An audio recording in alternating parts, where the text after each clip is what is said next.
Some of the very best players in NBA history amongst active guys who still competing at a high level, still plenty left in the tank. Over the last decade, most of the championships were either won by LeBron or Golden State. How's it going, guys? My name's Wilson. Most of the guys top 10 in their positions, above 30 years of age given the amount of years they played, but a couple players still in their 20s already top 10 at their positions all time. Not only will I give my input on their current rankings at their positions, but where they can finish all time in their playing spot, who they can surpass. Starting with LeBron James, number 1 at the small forward spot, almost unanimously would be considered the best small forward. Many can agree on. James always destined to go down as one of the best players the game will see, even as early as 2013. After winning his 4th MVP and 2nd title, many believe James by age 28 already surpassed the great Larry Bird. Longevity, he's already surpassed Bird way back. Even some of the biggest LeBron critics didn't want to acknowledge his greatness as the best small forward the game has ever seen. Most average fans and experts had James over Bird somewhere around the 2013 to 2014 range. Over 80% of NBA experts would have had James over Bird after winning the 2016 title, tying Bird with rings,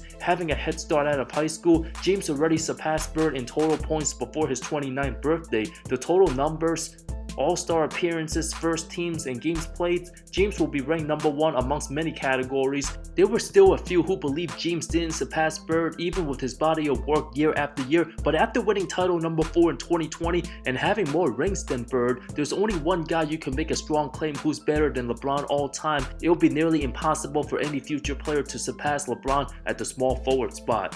The second best in his position, Stephen Curry, point guard of the Golden State Warriors, regarded as the second best point guard of all time. Not without controversy, the 3-time NBA champ, 33 years old, still playing like he's in his prime, the shooting and style aging extremely well. Unlike many all-time greats, Curry did have a spectacular start, didn't make the All-Star team till age 25, his 4th season. Still a great player early on, but injuries derailed him in year 3, made Golden State somewhat skeptical. That's why Curry didn't lay in a big contract and still underpaid seasons after, but once Steph got cooking, burst onto the scene, arguably became a top 10 player for the first time late in the 2013 season, led his Dubs to the 2nd round, easily the best regular season player in both his MVP years, changed the game. CP3, Rondo, Derrick Rose, and Deron Williams were supposed to be the best point guards for the 2010s decade. If we rewind exactly 10 years back in late 2011, nobody would have even thought of Curry. Very few could have predicted that Curry would be up there, but after winning his 2nd MVP, elevated his status as one of the best point guards all time, already in the top 5 discussion by age 28. Then after 2 more titles in 2017 and 18, Curry easily surpassed the likes of Nash, Jason Kidd, and even Isaiah Thomas. Many still weren't sold Curry would surpass Oscar Robertson, who many claimed to be the 2nd best point guard all time, but after the continuous body of work with a down year 2020, played just 5 games, there were some doubts that Curry might decline, but came back 2021 strong as ever to average career high 32 points a game in points. Outside of Iverson and Harden, not considered true point guards, only Nate Archibald playing the one averaged more points than Curry in the season. Many even ranked Curry the best point guard over Magic, but I wouldn't go that far yet. Johnson, 5 titles, 3 MVPs, forced to retire at 31. Johnson still a lot more all-star appearances, the best passer all time versus the best shooter all time. Given both their accomplishments, I still give the comfortable edge to Magic, although Steph will have a few years to catch up. Magic realistically been at least a top 5 player between 1982 to 91, that's 10 seasons,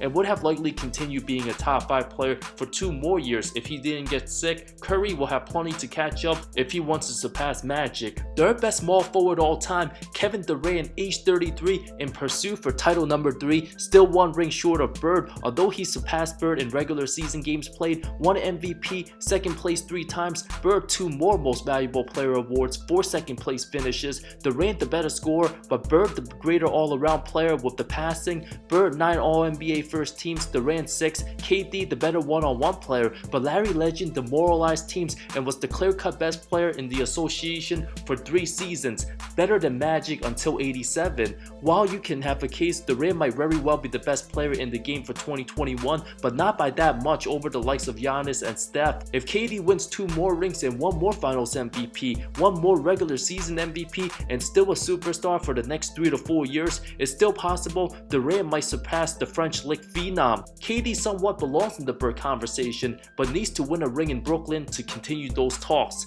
5th best point guard all time, Chris Paul. Yes, despite still ringless, age 36 and year 17, the point guard's longevity, leadership, and production. Everywhere he goes, the franchise turns into winners, whether it's the Clippers, Rockets, OKC, or Phoenix. Already 3rd all time in assists, right up there with steals. The 11-time All-Star, one of the best defensive guards we have ever seen. 9 All-NBA defensive teams, 10 All-NBA teams, 4-time assist champ, 6-time steals champ. Despite never winning an MVP, Paul did finish top 5 times, making the case he surpassed Stockton. More All-Star appearances, more defensive teams. Stockton never finished top 5 in the MVP race and was never the best player on his team because it was always Karl Malone. The assist and steal leader will always be remembered for his durability, but CP was a top 5 player in the game for multiple years, especially the late 2000s and early 2010s. 4 first teams compared to Stockton's 2, capable of dropping 40 multiple times in the playoffs. Stockton's not as great as a scorer as CP, especially in the later years. Paul leading his team to the finals as a viable MVP candidate, in my opinion, made CP officially surpass Stock by end of 2021.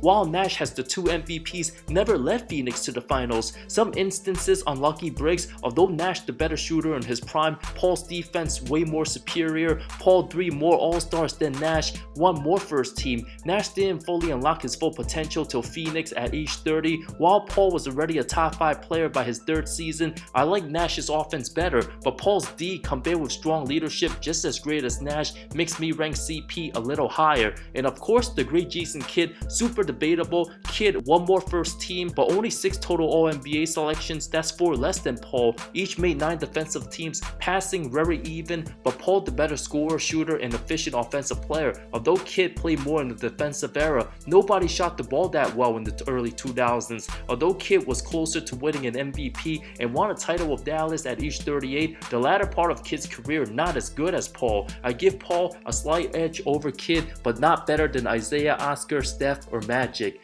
5th best shooting guard all time, James Harden, who I have behind Jordan, Kobe, Jerry West, and Dwayne Wade. Although West played more of the point listed on Basketball Reference, West more of a scorer playing the guard position, the college shooting guard award named after Mr. West. All these 4 guys won rings, although Harden's better than Wade in the regular season. Wade 3 titles plus the finals MVP. Harden's yet to have won a playoff series against a contender playing like the 06 finals version of Wade. Harden already 6 first teams, Wade only 2 since he played the same time as Kobe. Harden the better scorer, but Wade better defensively.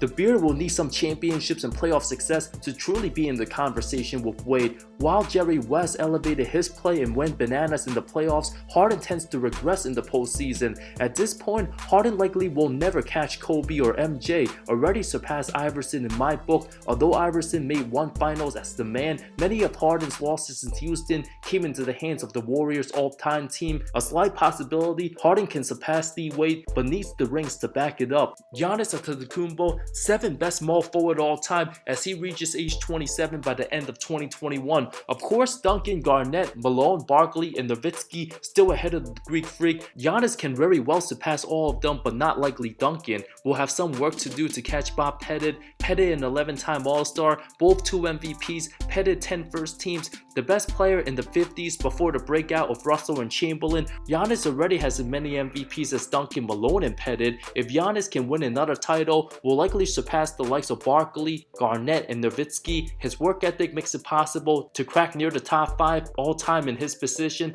before age 28. There's no doubt Giannis on his way to becoming an all-time great, having secured a ship this early in his career. His prime's only getting started.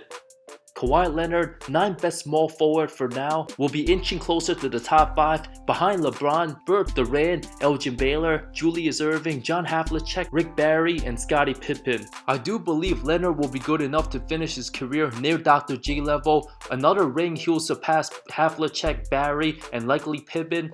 I still have Scotty the slight edge over Leonard, 8 defensive first teams to Leonard's 3. Kawhi's missed a bunch of games. Leonard the better scorer, capable of scoring 40 in big moments, but Pippen's 6 rings adds highly to his legacy, although he's never been the best player on those Bulls teams. A few more All-Stars, and if Leonard wins another Finals MVP, he'll be in the discussion for top 4 small forward all time. While I do believe Leonard has already surpassed the likes of James Worthy by a slim margin due to big game James' lack of All-NBA teams, already surpassed Adrian Dantley and Carmelo Anthony, likely won't catch LeBron, Bird, or Durant. 9th best power forward all time, Anthony Davis. Before the 2021 playoffs, I would have ranked AD over Giannis based on seasons played, how great AD's been since 2014. Giannis didn't make his first All-Star team since 2017. While they each have a ring, Giannis by far the best player in Milwaukee, while Davis wasn't even Finals MVP. Davis only won 1 playoff series before joining LeBron. Giannis more postseason success and experience,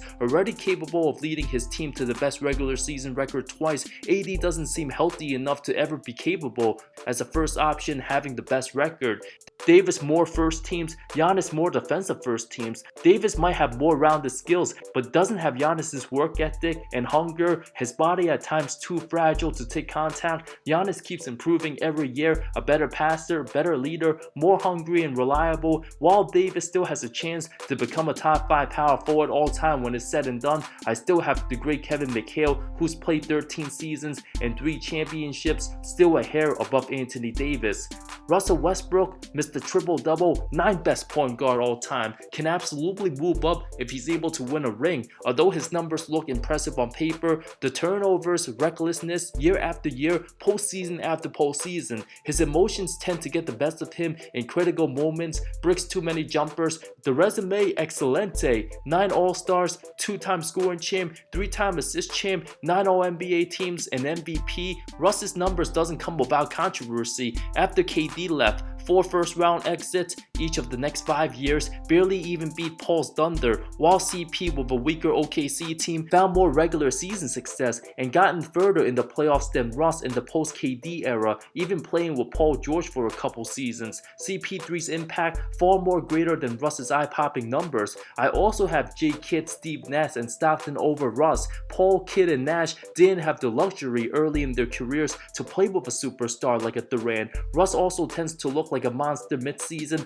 but had his lows in the playoffs, unpredictable, while CP3, the definition of consistency. A healthy Paul might have won a title for Houston in 2018, while the duo of Westbrook and Harden barely even got by CP3 alone. If Russ was on those Suns D'Antoni teams instead of Nash, would they have had much playoff success? I highly doubt it. Would Russ on those Nets 02 and 03 team have led that roster to the finals replacing Jason Kidd? I highly doubt it. Although Russ more talented than John Stockton, it's way easier to build a team around Stockton and his intangibles of shooting, defending, taking care of the ball, and longevity. I take Stockton over Russ, but I do have Russ just slightly above Gary Payton all time. Russ a better offensive player, more explosive, but Payton way better on defense. Although it's debatable both ways, it's very close. Other players I'm not going to mention, Dwight Howard. No, it's not an absolute travesty I don't have Howard in the top 10, because Willis Reed, George Mikan, and Dave Cowens better all time in my opinion over Dwight. Those guys won titles as the best players on their teams. Reed and Cowens both have MVPs, while Howard was on his way to being a top 10 center after 2012, but nothing Dwight accomplished since then elevated his legacy, plain and simple. And no, don't even bring up the 2020 title. Howard was simply a role player by then. Dwight more talented than many bigs, but had some issues jumping teams in the second half of his career. That's why I left him off the top 10 at the center list. While Dame Lillard and Kyrie, not top 10 point guards yet and might never reach that level. Both haven't even surpassed the great Walt Frazier. While Klay Thompson, not a top 10 shooting guard yet, but when he retires he could get there.